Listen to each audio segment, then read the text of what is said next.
Welcome to KXAN News Today. Here are your Thursday morning headlines. The debt ceiling bill is heading to the Senate later on today. Last night, the House voted to pass the debt ceiling legislation negotiated by President Joe Biden and Speaker Kevin McCarthy with overwhelming bipartisan support. There are only 4 days left before a potentially disastrous default on June 5th. It is opening night for the 2023 ATX Television Festival. For the next 4 days, there's going to be screenings, Q&A sessions, cast reunions, and panel discussions about past, present, and future TV shows. Some big names, Ted Dawson and Mary Steenburgen and Adam Devine are all going to be there. 3 Austin animal shelters holding a joint adoption event this week. Austin Pets Alive, the Austin Humane Society, and the Austin Animal Center hosting a 300 homes adoption campaign. The goal is to find loving homes for 300 animals in just a week. Adoption fees for most of the available animals will be waived, and it runs through this Sunday, June 4th at those shelters. Well, today we're going to find out if the Austin City Council will agree with the new revised light rail plan. Good morning, everyone. I'm Sally Hernandez. And I'm Tom Miller. City Council members are expected to vote on that light rail plan today. We told you about the scaled down project Connect map unveiled last week. Cost projections forced the Austin Transit Partnership to settle for a smaller plan, now focusing more on central and downtown Austin. The part that goes through East Austin, that's going to be prioritized to extend to the Austin-Bergstrom International Airport as soon as possible. Councilmember Ryan Alter weighing in about getting underway. I'm really excited that we are going to be moving the ball forward and actually getting this built, because that's what the voters have asked for and that's what they expect from us to do.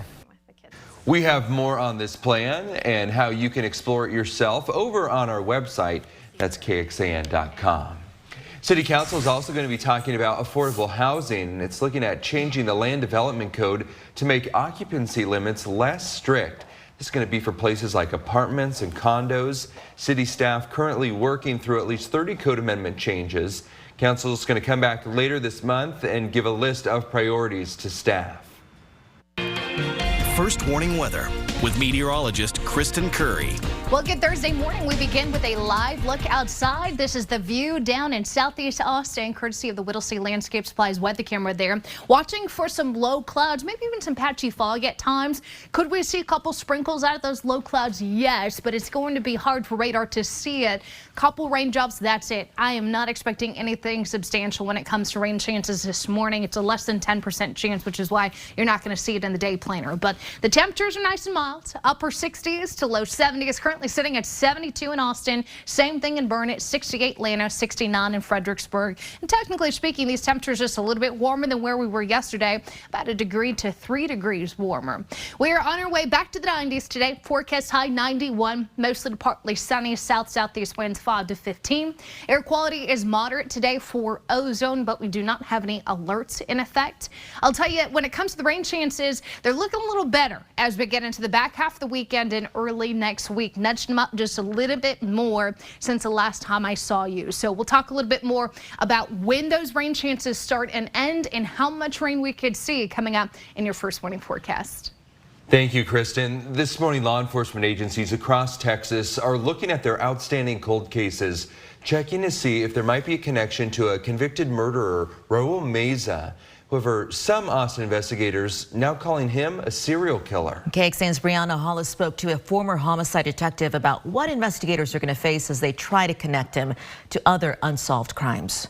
But serial killers are just a whole different breed. Kevin Lawrence, the executive director of the Texas Municipal Police Association, used to investigate people accused of committing multiple murders. It's actually typically pretty overwhelming. Based on information we got from police this week, we know Meza's potential spree expands at least this far and all the way out to San Antonio. We have the 1980s murder of Kendra Page in southeast Austin. This week, police arrested Meza in the death of his Pflugerville roommate, Jesse Fraga. He also implicated himself in the death of Gloria Lofton in 2019 in East Austin.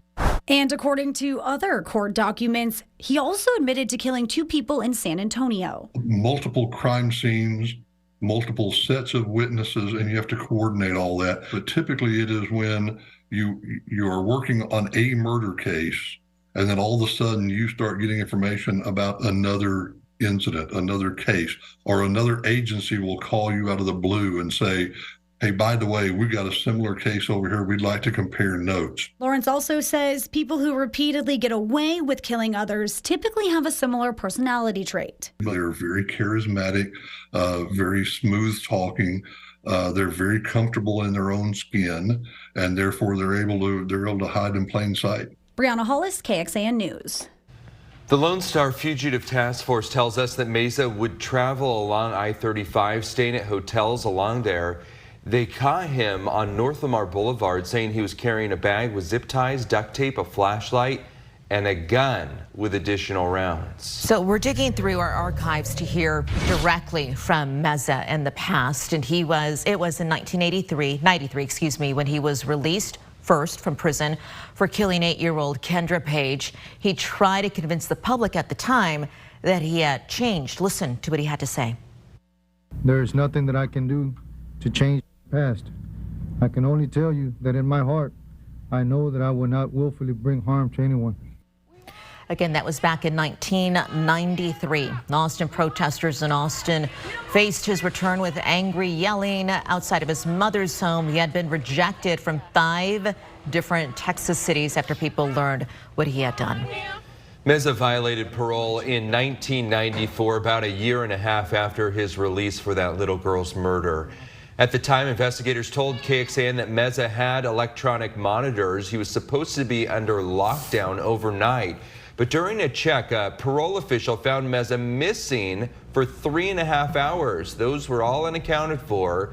During his parole hearing, Meza said he wouldn't do it again, and that didn't sit well with Kendra Page's father. It's very simple for people to say, yeah, I won't do it again, and then go back out and repeat their crimes. And I'm sorry, but I just didn't feel sorry for the guy when he had done what he had done to my daughter. Authorities ultimately decided to revoke Meza's parole. He went back to prison where he remained until 2002. Following Ken Paxton's impeachment, who will be taking over as the new interim attorney general? Texas lawmakers want to give you a cheaper property tax bill. What this could mean for your wallet. Good morning, a live look outside from our Whittlesey Landscape Supply camera in South Austin, looking back at the city, the big spotlight there on the camera. And a spotlight on the Attorney General's office. Texas now has a new interim Attorney General. Yeah, Governor Abbott appointed former Texas Secretary of State John Scott following the impeachment of Ken Paxton. Now, Scott began his time as Secretary of State in 2021, but then stepped down next year. He is an attorney with more than 34 years of experience and returned to his private practice after he resigned. He served in the Texas Attorney General's office with Greg Abbott when Abbott was the AG. In a statement, the governor said Scott's decades of experience and expertise in litigation will help guide him while serving as the state's top law enforcement officer. A new all-you-can-fly pass, how you can fly unlimited for less than $300. Austin City Council will discuss its contract with the Central Texas Food Bank today, how we could see fewer people in the city going hungry. Good morning. Austin FC took on Minnesota United as they tried to snap a losing streak, and the Longhorns baseball team getting ready for the Ragin' Cajuns in the NCAA Regional of the NCAA Baseball Tournament. That is later in sports. Keep it here. Good morning. A live look high above Austin from our Austonian camera. You can see some clouds in the sky. Kristen is looking at a really nice forecast ahead. I want to tell you about some Austin activists who want the city council to reconsider a new development in East Austin. This is the Borden Dairy site. It's near Cesar Chavez Street, US 183, and the Colorado River. Protesters say that they are not against developing the area altogether, but they worry there's not enough thought with this project in terms of affordable housing or the proximity to the Colorado River. Some parts of Austin need not be developed, but all parts of the city must be protected. Protesters want more studies done on the potential impact there. Endeavor Real Estate Group is contracted to buy and develop that dairy site. It's asking the city to rezone the site for the project. We have reached out to the company for comment, and we'll let you know when we hear back. Well, the Texas power grid operator ERCOT announced a new tool to communicate with you when it comes to the grid conditions and what they look like. ERCOT Weather Watch is intended to provide the public with an earlier notification 3 to 5 days ahead of any potential demand spikes because of incoming storm or impactful weather events. It's important to know these alerts will not change energy emergency alerts. Help give them insights as to what's going on the grid and what are the grid conditions, so that if anything were to change, we have channels that we can communicate to them and be open and clear about what's going on. We have details on how you can sign up. Just check out this story on KXAN.com. Listen, you can fly unlimited for less than $300. Frontier Airlines is introducing a new all-you-can-fly pass, and it gives you access to unlimited travel from September 2nd, 2023 this September through February 29th of next year. You can visit more than 85 places. This is going to cost you $299. There are some stipulations, though. You can't share your pass with others. You do need to be 18 years old and be a U.S. resident to buy one. According to Frontier, the pass doesn't cover add-ons like bags or seats. In Austin, you can fly Frontier to Denver or Las Vegas, so not a lot of non-stop options. Yeah, wait, a seat?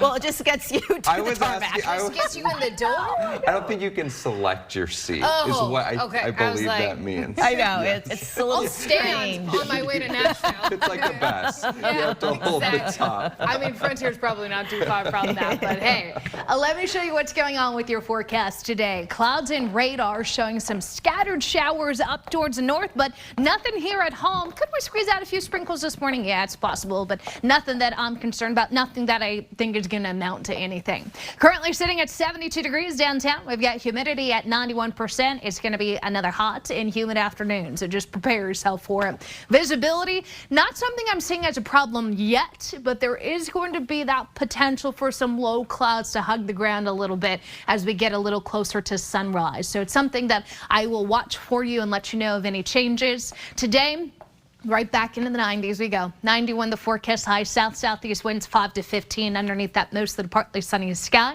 A look at your forecast highs area wide, showing upper 80s to low 90s here. So it is going to be a seasonable start to the first day of June. You made it to meteorological summer. Again, we kick things off June 1st. And I'll tell you what, these temperatures are actually pretty normal. We're seeing a good amount of sunshine coming through after those morning clouds clear, but maybe a little too much at times. That UV index is an 11, which is considered extreme. So make sure you've got on plenty of sunscreen with that high SPF. The rain chances, though, something we'll have to watch for. I think there's going to be the potential for a couple spot storms to sneak into the hill country really late tomorrow night. More likely to see that Saturday night into Sunday, Monday, and even Tuesday. Not everybody gets wet. However, where those showers do form, they have the potential to drop anywhere from about 1/2 inch to 1.5 inches pockets of more. Now you'll notice this model puts rain everywhere. I don't think everybody's going to see rain every single day, but the opportunity will be there. There's just not a big storm focus here. So it's not like a cold front where we could see that line moving all the way through. I think it's going to be kind of chaotic as far as where these storms and showers develop each day, Saturday, Sunday, and again on Monday. So we'll be here kind of timing out those storms for you as we get into the weekend. Right now, I would say Sunday and Monday are still looking to be the wettest. Today, you don't have to worry about rain. And really tomorrow, you don't have to either, unless you've got Friday night plans, like late night plans in the hill country, then be mindful of the storm chance. But let's start thinking about a plan B of moving things inside if we need to Saturday, Sunday, and Monday. You'll notice the temperatures will be in the upper 80s to low 90s every single day in the next week. And the overnight low is pretty mild, upper 60s to low 70s. Thank you. The Williamson County Clerk's Office has a new way for you to protect your home or businesses from property fraud. The Property Fraud Alert Program is a notification system that gives you an alert if you document with your name onto it, and then you submit it to the county clerk recording office. According to the FBI, property and mortgage fraud are the fastest growing crimes in the country. It's free for you to sign up. All you have to do is sign up online. We show you how to do that on KXAN.com. All right, Texas lawmakers want to give you cheaper property tax bills, but they're a long way from trying to figure out how to do it. A lot of infighting here. Top Republicans continuing to feud over competing ideas for tax relief. We're taking a deeper look into their plans, and KXAN's Ryan Chandler breaks down what it could all mean for you.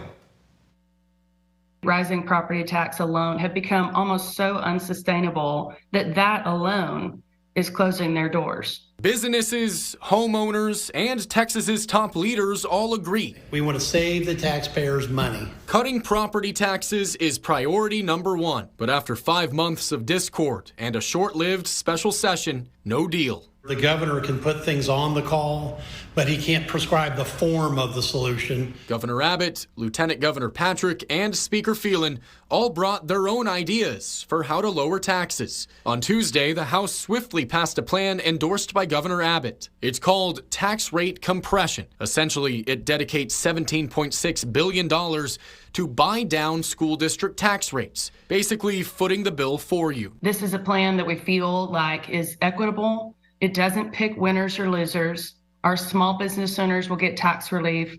Homeowners will get tax relief. Renters will get tax relief. The Senate plan has some of that, but it also pushes a $100,000 homestead exemption. That's 2.5 times more than you can currently deduct from your property tax bill. This is the most powerful thing you can do as a tax writer, because if you exempt somebody from taxation, they never pay. And they never pay the next year, and they never pay the year after that. Supporters of the Abbott plan predict it will save the average homeowner $1,300 over 2 years. The Senate predicts Dan Patrick's plan will save them more than $2,500 in the same time. I know the governor must be on our side with this. I can't imagine he wouldn't be. I can't imagine the governor will say to 5.7 million homeowners, you're not going to get a homeowner's exemption. Ryan Chandler, KXAN News. The governor's office tells us in a statement that the governor's tax plan is backed by more than 30 organizations and the most respected tax policy groups. It goes on to say that the governor will sign the largest property tax cut in state history once the Senate votes to pass legislation. This is KXAN Sports, brought to you by Thomas J. Henry. Good morning. After being able to go on a winning streak, Austin FC found themselves in the midst of a losing one when they headed to Q2 Stadium on Wednesday. And what better place to snap a skid than the home pitch? Austin FC took on Minnesota United, a fellow Western Conference opponent. Pick up in the 19th minute. That's when we find John Gallagher scoring the first goal of the match. 5th goal of the season for Gallagher. He still leads Austin in goals. Sebastian Driussi made available last night for the first time in a month. More on him later. But Joseph Rosales is going to equalize things in the 26th minute.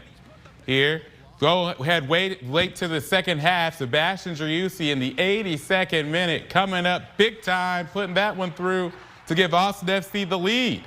And the crowd goes crazy. What a surprise there. They love their Driussi. Brad Stuver coming up huge, making not 1, not 2, but 3 crucial saves toward the end of the match as Minnesota United continued to threaten. Big night for Stuver, who stayed stealth, and Austin FC able to escape with the victory. 2-1 is the final. Austin snaps their losing streak and enters a 3-way tie for 6th in the West, better than being 10th where they began Wednesday. Next up for Austin FC is a team they've handled before, Real Salt Lake. The Verde and Black beat them 2-1 when they played in Salt Lake. All right, it's NCAA tournament time for UT baseball. The Longhorns arrived in Miami last night. Their plane actually got diverted to Orlando for a bit due to weather, but they arrived safely. The Longhorns are used to things not going according to plan, as they had a Big 12 tournament stint that did not go their way at all. Despite clinching the #1 seed, Texas lost their first 2 games and were quickly eliminated. The slate is wiped clean, and they say they're recharged for tomorrow against Louisiana. The tournament was frustrating. You know, you go out and you just don't play well enough to even really compete, in my opinion. And they've got to use that as a motivator and use it as a lesson. We talk about you're either winning or learning, and we got to continue to learn and not drop our guard. Kind of getting a similar feeling like after that first San Jose State game where we kind of let one get away from us. So I just know that we're going to come into this weekend ready to go. Still the same game we've been playing since we were younger, so just try not to make it bigger than it is and just go have fun and enjoy it. Game is scheduled to begin tomorrow at 1 o'clock in Coral Gables, Florida against Louisiana. Also, former UT tennis player Peyton Stearns defeated Jelena Ostapenko to advance to the third round of the French Open. That's it for sports. Thanks for joining KXAN News today. You can also listen to KXAN News Nightly every weekday after 5:30 p.m. for in-depth coverage on what matters most to you.